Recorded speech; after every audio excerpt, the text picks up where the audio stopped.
오늘은 사랑의 원칙, 사랑은 자랑하지 아니하며 예수님의 세계 속에서 나타난 아름다운 품성을 또 다시 연구하도록 하겠습니다. 하나님의 진노의 폭풍이 몰려오고 있는데 하나님의 사랑 안에 있는 진리로 말미암아 성화된 사람들만이 설 수 있을 것이다. 그들은 멸망이 지나가 버릴 때까지 하나님 안에서 그리스도와 함께 숨김을 받을 것이다. 우리가 전심을 다하여 하나님과 우리 이웃을 내 몸처럼 사랑할 때 하나님께서 우리를 통해 역사하실 것이다. 우리가 늦은 매의 시간에 어떻게 설 수 있는가?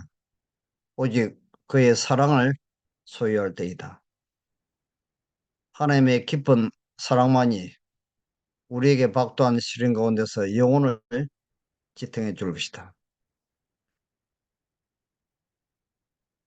내가 너희를 사랑한 것 같이 너희도 서로 사랑하라고 예수께서 말씀하신다. 사랑은 충동적이고 상황에 따라 비난무수한 감정이 아니다. 그것은 살아있는 원칙이며 영원한 능력이다. 예수님의 생애 속에서 나타난 이 사랑의 원칙,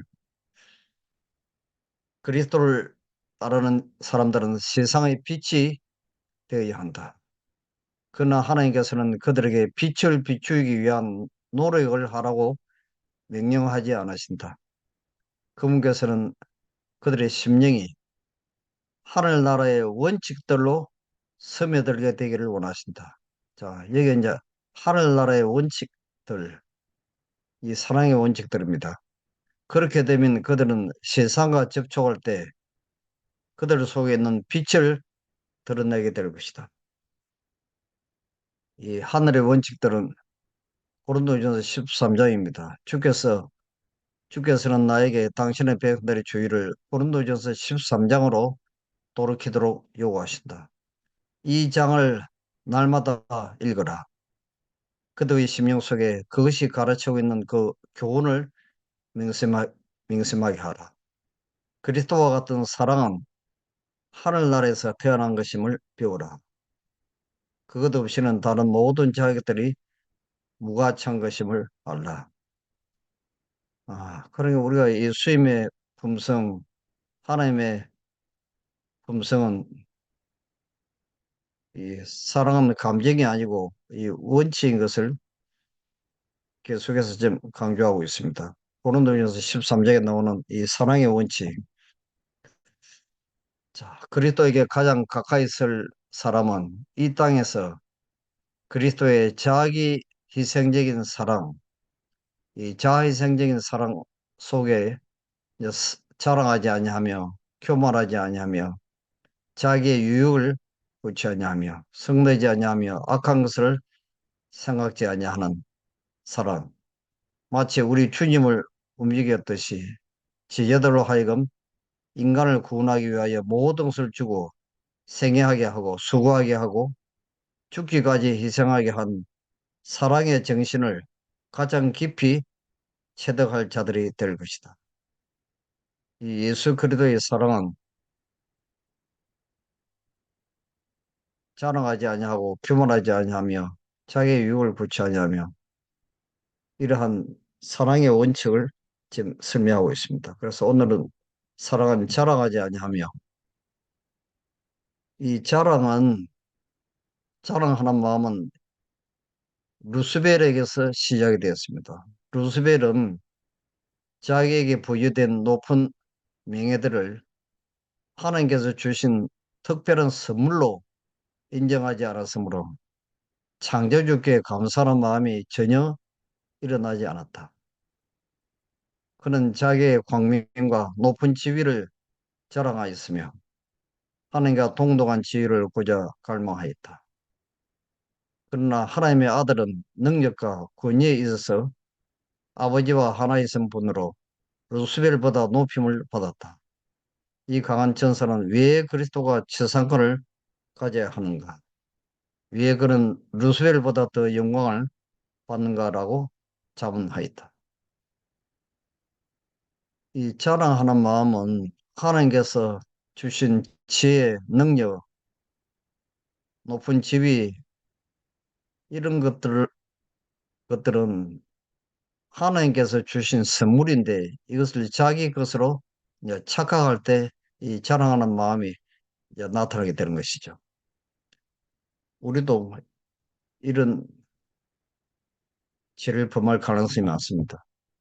이 자랑은 항상 파멸로 이제 끝납니다. 이 느부갓네살 왕의 신뢰를 보시면 우리가 다니엘서 4장 3절에서 33절에 잘 나타나 있습니다. 나 왕이 말하여 가로되 이 큰 바벨론은 내가 능력과 권세로 건설하여 나의 도성을 삼고 이것으로 내 위엄의 영광을 나타내는 것이 아니냐 하였더니 이 말이 오히려 나 왕의 입에 있을 때 하늘에서 소리가 내려 가로되 느부갓네살 왕아 네게 말하노니 나라의 위가 네게서 떠났느니라. 네가 사람에게서 쫓겨나서 들짐승과 함께 거하며 소처럼 풀을 먹을 것이요. 이와 같이 7대를 지내서 지극히 높으신 자가 인간 나라를 다스리시며 자기의 뜻대로 그것을 누구에게든지 주시는 줄을 알기까지 이르리라 하더니 그 동시에 이 일이 나 느부갓네살에게 응하므로 내가 사람에게 쫓겨나서 소처럼 풀을 먹으며 몸이 하늘 이슬에 젖고 머리털이 독수리 털과 같았고 손톱은 새 발톱과 같았었느니라. 하나님께서 왕에게 주었던 이성은 사라지고 왕이 완전하다고 생각한 판단과 자신이 자랑하던 지혜는 제거되어 한때 강력하던 군주는 일개 광인이 되었다. 그의 손은 더 이상 호를 잡을 수 없었다.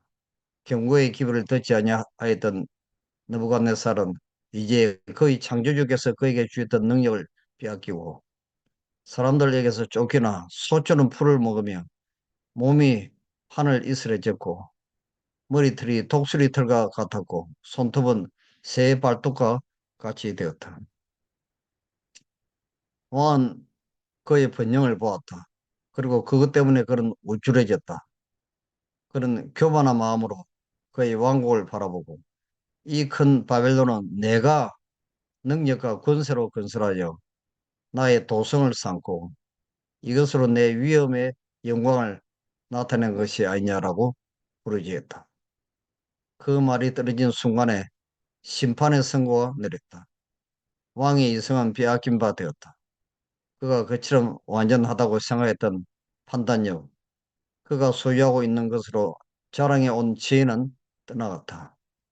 사람을 짐승보다 고상하게 해주는 정신의 부활을 그는 더 이상 간직하지 않았다.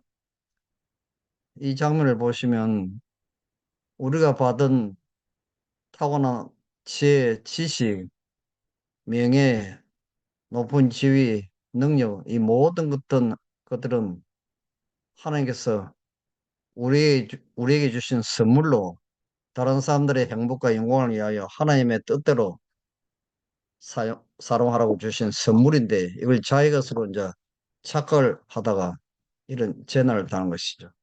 자, 자랑하다가 물에 빠진 베드로를 우리 잘 알고 있습니다. 마태복음 14장 25절에서 30절에 그 장면이 기록되어 있습니다.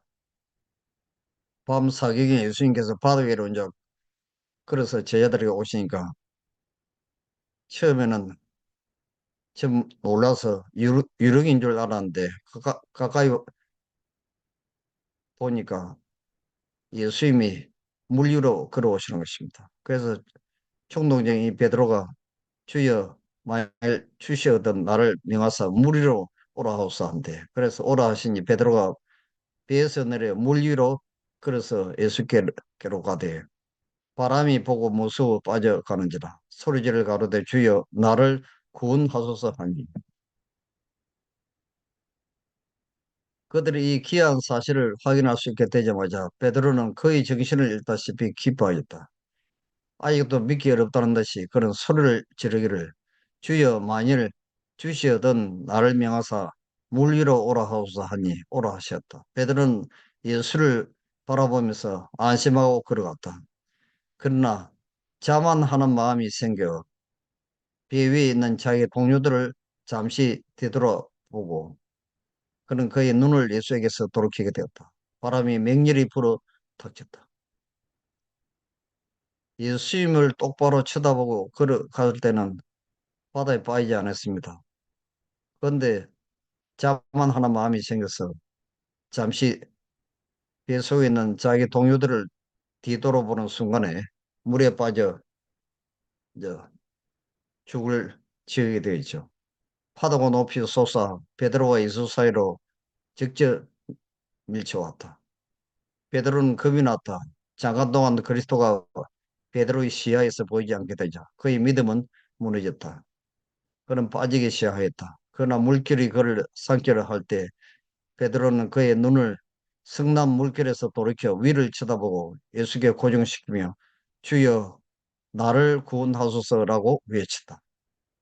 예수께서 즉시 내민 손을 붙잡으시면서 믿음이 적은 자여 왜 의심하였느냐고 말씀하였다. 그러나 이 믿음은 보시는 것처럼 우리 시선을 예수님께 고정시키는 것을 우리는 믿음이라 합니다. 우리가 살아가면서 참 환경에 여러 가지 파도들을 이제 만나게 되죠. 우리 스스로 해결할 수 없어 내 영혼이 파멸할 것 같은 그런 위기 속에서도 우리가 눈을 들어 주님을 바라보면 주님께서 우리를 다 구원해 주시는 것입니다. 이것을 우리는 믿음이라 하는 것입니다. 베드로는 구주의 손을 잡고 나란히 걸어서 배 안으로 걸어 들어왔다. 그러나 베드로는 이제 굴복하여 말이 없었다. 그는 동료들에게 자랑할 이유가 없으니 이는 불신과 자고심으로 말미암아 자칫하면 그의 목숨을 잃을 뻔하였기 때문이었다. 눈을 예수에게서 돌이켰을 때 그의 발디딤은 허물어지고 파도 속으로 빠져 들어갔던 것이다. 공경이 닥쳐올 때 베드로와 같이 될 때가 우리에게 얼마나 많은가. 우리는 우리의 눈을 부주게 고정시키는 대신에 파도를 쳐다본다. 우리의 발걸음이 미끄러지고 교만한 물길은 영혼을 뒤덮는다. 그래서 이 믿음은 끊임없이 매 순간마다 그리스도를 바라보는 것입니다. 그리하면 우리가 안전하게 살아갈 수 있죠. 우리 앞에 다가오는 시련, 환란, 이 모든 것들을 초월해서 우리는 그리스도를 바라봐야 됩니다.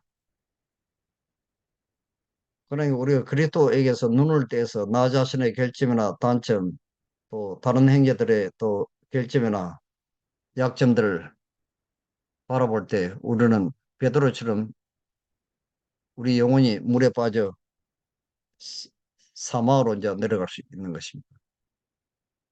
베드로는 그가 범한 가오를 알고서 그의 힘에 미치는 한 신속히 그 잘못을 고치고자 하였다.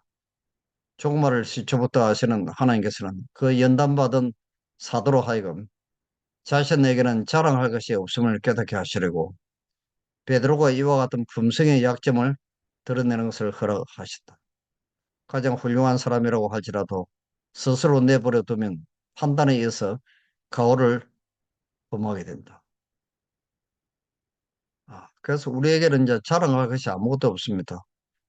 이 모든 것들은 하나님께서 우리에게 주시는 선물이기 때문에 그런 것이죠. 그래서 욥도 시험을 당할 때 자기 재산 다 잃어버리고 자녀들도 잃어버리고 자기는 죽을 병에 걸렸는데 이 모든 것은 하나님께서 나에게 주신 선물이기 때문에 내 몸도 하나님에게서 온 것이고 재산도 하나님께서 주신 선물이고 자녀들도 나에게 주신 선물이기 때문에 이 욥은 하나님을 원망하지 않냐고 모든 것을 자기에게 주신 그 하나님을 바라봄으로 그는 믿음으로 승리를 했습니다.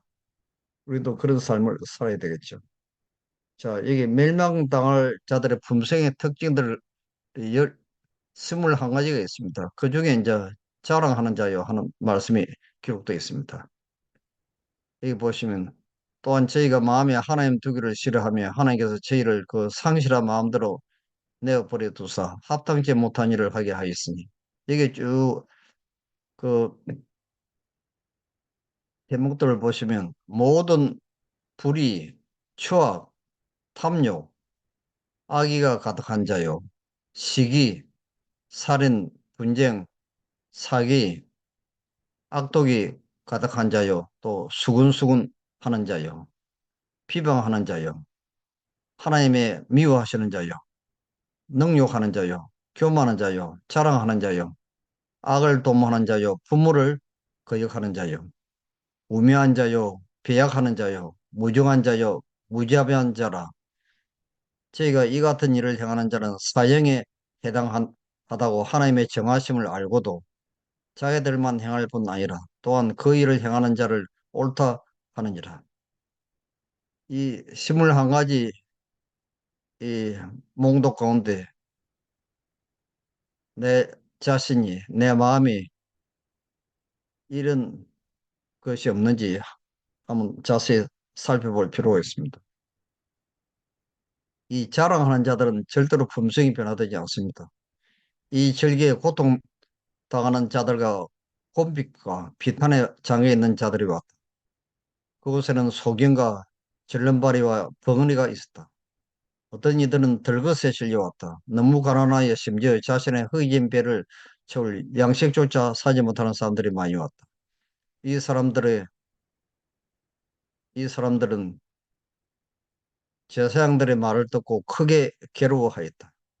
제사장들은 그들의 경건함을 자랑하고 백성들의 수호자라고 주장하였으나 그들에게는 동정과 긍휼이 없었다. 가난한 이들과 병자들과 죽게 된 이들이 은총받기를 간구했으나 큰일이었다. 그들의 고통도 제사장들의 마음속에 연민의 정을 일으키지 못하였다. 율법을 지킨다고 자랑하는 자들이 예수님을 거절했죠.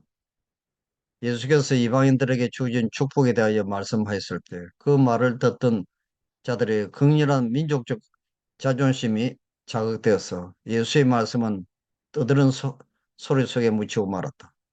이 백성들은 율법을 지킨다고 자랑하였으나 이제 그들의 편견이 손상을 입었으므로 자존심이 상했죠. 곧 살인을 저지를 것 같았다.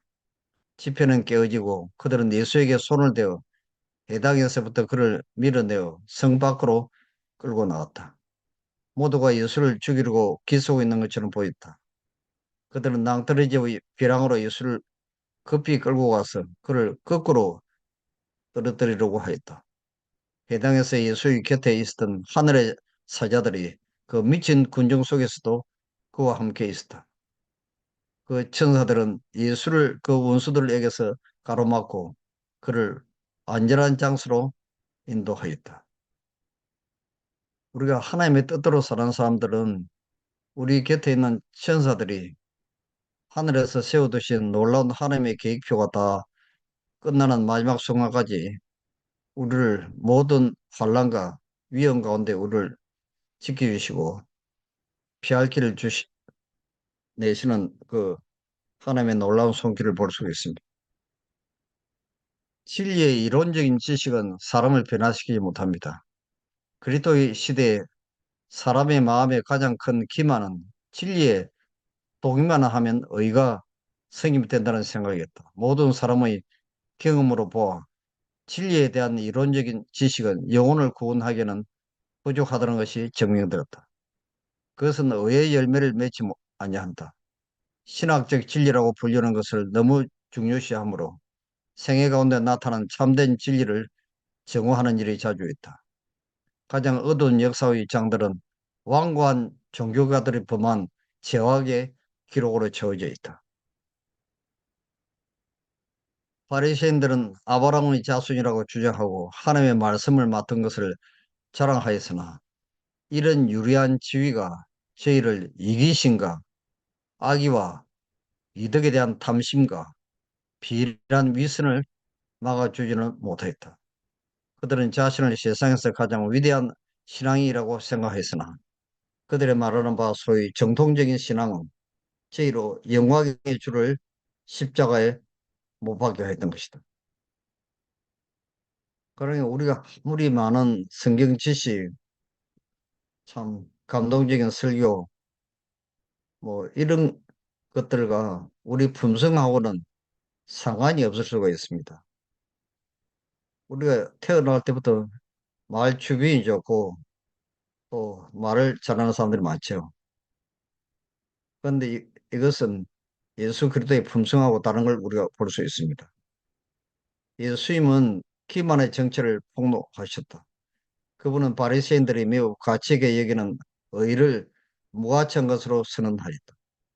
그들의 가장된 경건, 인위적 보안과 의식, 심지어 그들이 자랑하는 율법의 외형적 준수까지도 그들을 거룩하게 할 수가 없다. 그들은 마음이 순결하지 못하고 품성이 고상하여도 그리스도와 같지도 않았다. 사도는 고린도인들에게 그런 적 선지로 생각하는 자는 넘어질까 조심하라고 가난하였다. 저희가 기도하기를 게을리하고 자랑하고 그만하게 된다면 그들은 중환제에 빠지고 스스로 하나님의 진노를 초래할 것이다. 그래서 이 구원받았다고 또 자랑하는 것도 위험합니다. 자, 스바냐 3장 11절을 보시면 그날에 네가 내게 범죄한 모든 행위를 인하여 수치를 당하지 아니할 것은 그때 내가 너희 중에서 교만하여 자랑하는 자를 제하여 너로 나의 성산에서 다시는 교만하지 않게 할 것입니다. 시편 12편 3절에도 보시면 여호와께서 모든 아첨하는 입술과 자랑하는 혀를 끊으시리니 그랬습니다. 우리가 자랑할 것이 따로 있습니다. 그것은 하나님과 예수 그리스도를 아는 것을 자랑하라 했습니다. 그리스도께서는 영생은 곧 유일하신 참 하나님과 그의 보내신 자 예수 그리스도를 아는 것이니라고 말씀하였다. 그리고 선지자 예레미야는 지혜로운 자는 그 지혜를 자랑치 말라. 용사는 그 용맹을 자랑치 말라. 부자는 그 부함을 자랑치 말라. 자랑하는 자는 이것으로 자랑할지니 곧 명철하여 나를 아는 것과 나 여호와는 인애와 공평과 정직을 땅에 행하는 자인 줄을 깨닫는 것이라. 나는 이 일을 기뻐하노라. 여호와의 말이니라고 선언하였다. 우리의 그리스도인 경험에 의해서 정보의 매 발걸음이다. 다 우리의 회개는 깊어질 것이다. 매 발걸음마다 우리의 회개는 깊어질 것이다. 내 속 곧 내 속에 내 육신에 선한 것이 거하지 아니하는 줄을 아노니 내게는 우리 주 예수 그리스도의 십자가 외에 결코 자랑할 것이 없으니 그리스도로 말미암아 세상이 나를 대하여 십자가에 못 박히고 내가 또한 세상을 대하여 그러하니라. 사도 바울은 셋째 하늘로 들려 올림을 받아 말할 수 없는 것들을 보고 들었으나 땅과 같이 겸손히 진술하고 있다. 내가 이미 얻었다 함도 아니요 온전히 이루었다 함도 아니라 오직 내가 뒤에 있는 것을 잊어버리고 앞에 있는 표들을 향하여 쫓아가노라고 빌립보 3장 12절에 이야기했습니다. 하늘의 천사들로 하여금 믿음의 선한 싸움을 싸운 바울의 승리들을 기록하게 하라. 내가 이미 얻었다 함도 아니요 내가 이미 구원을 얻었다 함도 아니요 또 온전히 이루었다 함도 아니라 내가 온전히 예수님처럼 되었다 함도 아니라는 것입니다. 이것이 바울의 겸손한 품성이죠. 상을 바라보고 다른 모든 것들을 본토로 여긴 확고부동한 하늘을 향한 그의 발걸음을 보고 하늘이 기뻐하도록 하게 하라. 천사들은 그의 승리를 말하기 좋아하나 바울은 그의 성취들을 자랑하지 않는다. 바울의 태도는 불멸의 멸류관을 위한 투쟁의 길로 전진한다고 주장하는 모든 그리스도인들이 취해야 할 태도이다. 그래서 사도 바울은 자기는 날마다 죽는 것을 자랑해도 하였습니다. 형제들아 내가 그리스도 예수 우리 주 안에서 가진 바 너희에게 대한 나의 자랑을 두고 다른하노니 나는 날마다 죽노라. 이 바울은 날마다 죽는 것을 자랑했다고 이야기했습니다. 그리스도께서 저희들에게 내 이름으로 나아가 믿는 사람을 모두 교회로 모으라고 말씀하셨을 때 그분은 다운성을 유지해야 할 필요를 그들에게 분명히 제시하신 것이다. 그 시가 자랑을 적게 하면 할수록 선을 위한 그들의 가만은 더욱 클 것이었다. 자, 자랑을 적게 할수록 복음 사업이 성공하는 것을 볼 수 있습니다. 그리스도의 은혜를 통하여 하나님의 종들은 빛과 축복의 사회들이 되어야 한다. 인간의 지혜를 자랑하거나 자신을 높이는 일을 단호히 거절함으로써 그들은 사단의 궁극에 저항하게 될 것이다. 저항하게 될 일을 성취할 것이다. 많은 영혼들이 어둠에서 빛으로 돌아오고 있고 많은 교회가 세워질 것이다. 사람들은 인간이라는 도구에게가 아니요 그리스도에게 회개할 것이다. 자아는 눈에 띄지 않을 것이며 갈보리의 사람이신 예수님만이 나타날 것이다. 그래서 복음의 기별이 아덴인들 중에서 비교적 성공을 얻지 못한 이유는 지성과 인간의 지혜를 자랑하는 그들의 교만에서 잘 수 있을 것이다. 이 바울이 그 참 이 철학은 철학으로 그 자기가 가지고 있는 지식으로 항변하다가 이제 그때 실패를 한 경험을 기록했습니다. 그래서 이 성공적인 복음 사역자는 주께서 당신의 사업을 향함에 있어 능력과 성공으로 축복하신 사람들은 자랑하지 아니한 사람들이 전부 성공을 했다는 것입니다. 오직 그리스도의 십자가 외에는 자랑할 것이 아무것도 없죠. 그래서 이 천사들은 자랑하지 않는 자를 지키신다고 나와 있습니다. 하나님께서는 주님의 발자취를 일심으로 따라가는 겸손하고 겸비한 자들을 보시고 미소하신다. 천사들은 저들에게 마음이 끌려서 저희의 길을 배회하기를 좋아한다. 고상한 학식을 가졌다고 주장하고 저희의 선행을 두드러지게 나타내기를 즐기는 자들은 그들도 볼 가치가 없다고 하여 그들을 지나쳐 버릴지 모르나 하늘 천사들은 저들을 사랑스럽게 굽어보며 불로 된 성벽처럼 그들 주위를 두른다. 그랬습니다. 자, 오순절 날의 성령의 부으심으로 그 결과는 어떠하였던가? 부활하신 구주에 대한 기쁜 소식은 사람이 사는 세상 끝까지 전하였다. 저희들의 마음은 자비심으로 말미암아 그럴듯 충만하고 깊고 원대하게 채워졌기 때문에 그것이 저들로 땅 끝까지 가서 내게는 우리 주 예수 그리스도의 십자가 위에 결코 자랑할 것이 없다고 증거하도록 제초하였던 것이다. 저들이 예수 안에 있는 진리를 여실하게 선포하였을 때 사람의 마음은 그 기별의 능력에 굴복하였다. 교회는 각처로부터 회개한 자들이 자기에게로 몰려오는 것을 보았다. 뒤로 물러났던 자들이 다시 회개를 하였다. 지금은 마음을 살피고 재림을 준비해야 될 때입니다. 지금 그들에게는 시간이 별로 남지 않다. 그들은 일하겠는가? 그들은 회개하겠는가? 혹은 그들은 준비되지 않은 채로 돈을 경비하며 그들의 재물을 자랑하면서 하나님과 천국을 잊은 채로 죽겠는가? 미약한 노력과 분투로는 결코 세상에서 그들의 예정을 끊지 못할 것이다. 예수께서 그들을 도와주실 것이다. 자, 오늘도 우리 마음속에 자랑하는 마음이 없는지 우리 마음을 살피면서 예수님의 재림을 준비하는 이름이 성령을 받는 거룩한 하루가 되시를 빌겠습니다. 기도하겠습니다. 하늘에 계시는 아버지, 오늘도 사랑의 원칙, 예수님의 생애 속에 나타난 거룩하고 아름다운 자랑하지 않는 품성의 원칙을 배웠습니다. 우리도 예수님이 겸손하신 자랑하지 않는 이 원칙을 마음에 품고 오늘도 하루를 믿음으로 성의로 승리하는 하루가 되도록 우리 모두를 축복하시고 도와주시옵소서. 귀하신 예수님 이름으로 간절히 기도드립니다. 아멘.